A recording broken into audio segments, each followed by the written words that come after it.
it's McNeil from Louisa Automotive. And as you probably already know, Ford has finally released its F-150 Lightning. So it's all new electric truck.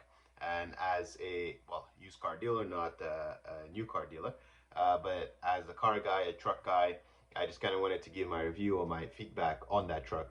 I'm actually, full disclosure, kind of excited about it. I'm super fan of Tesla, but I don't think it's a one size fit all. I believe that there's room in this industry for a lot of other beautiful trucks and cars that can actually, there is space for everybody to play, in other words, okay? So let's go through a little bit of the pros and cons and the specs and what I like about the truck. First of all, F-150 is being Canada #1 selling truck for the past 55 years. And as a truck owner, well, previous truck owner, I actually chose the Ram truck over the Ford truck when I was choosing my trucks. I kind of test drove both, and eventually I did end up choosing the Ram, but I still did love the F-150 quite a bit, and it was close runner-up for sure. But if something's not broken, don't fix it. So I kind of really like how Ford kept with the traditional look of the truck and didn't go too crazy like Tesla with the Cybertruck.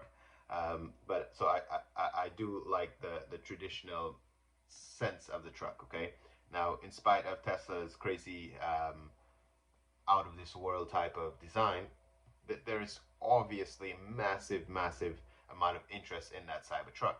So for Ford to go with a more traditional look, it'll be probably going more head to head with the Rivian truck, which is another company that Ford is also invested in.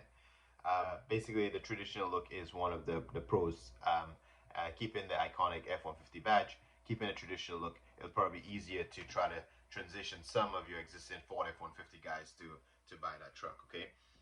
When it comes to the range, you're looking at about 480 kilometers in range, okay? So we're talking kilometers here in Canada, so 480 kilometers range. However, remember that is the long range, okay?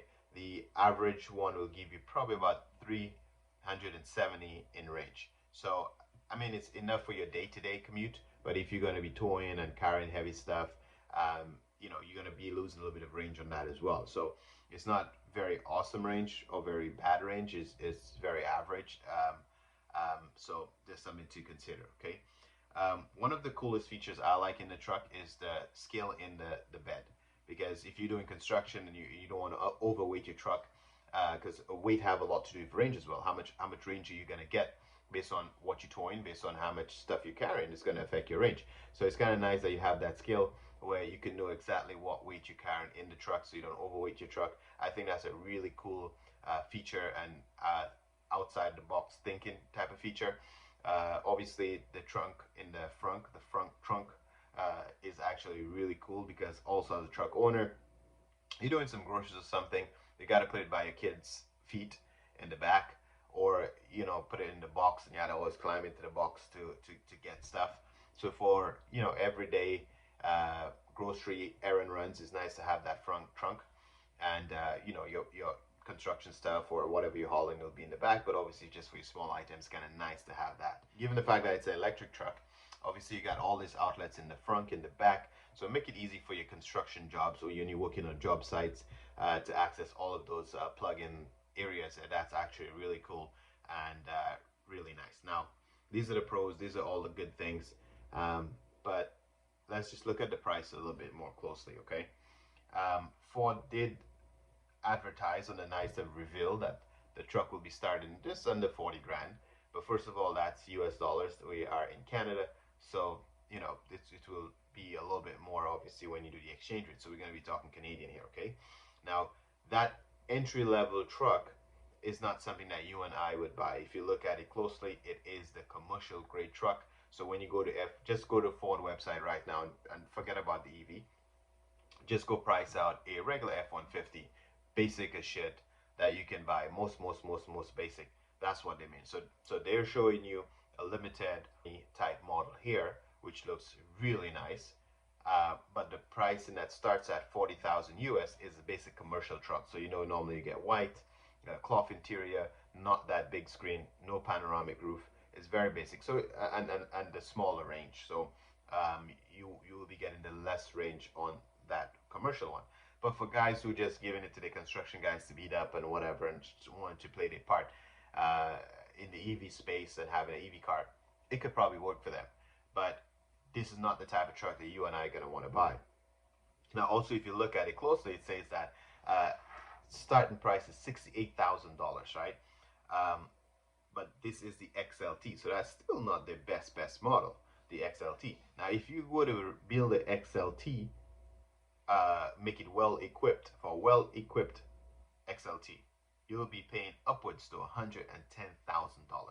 So, like you see, building those EV trucks are not cheap. So it will still take some time for Ford to get enough batteries and scale up the production enough to give us a better pricing. Now, this really awesome one that we've seen there in all of the displays, like I said, this is going to be a limited model, or the Lariat model, okay? And those models, the pricing is not even available yet. Yeah, it says that details for pricing revealed fall of 2021. So the one that they're showing you of how awesome it looks, this is not what you're going to be getting. You would definitely, I would say, very easily be looking at 100, maybe 150, easy. I would say, yeah, maybe $150,000 to build, you know, one that's fully specced out. Is it worth 150 grand? That's another conversation, but this new technology is going to take a while to get them at the right price. It's a lot of truck. I think it's going to do very well, but definitely it's a little bit on the pricey side still. But it's going to do well. It's going to do well. The future is bright for the truck guys. We have the F-150. You have the Hummer, which is also pretty pricey. The Rivian, and that type of truck. So our street's going to look very different when it comes to the one trucks. Anyway, that was my two cents. That was my 2 cents on that F-150. Hopefully they stay with the deadlines and we'll be able to see some of those trucks on the road basically sometime next year or spring 2022 maybe. I don't know, we'll see. Hopefully sooner or later we'll be seeing some electric trucks on the road. Peace.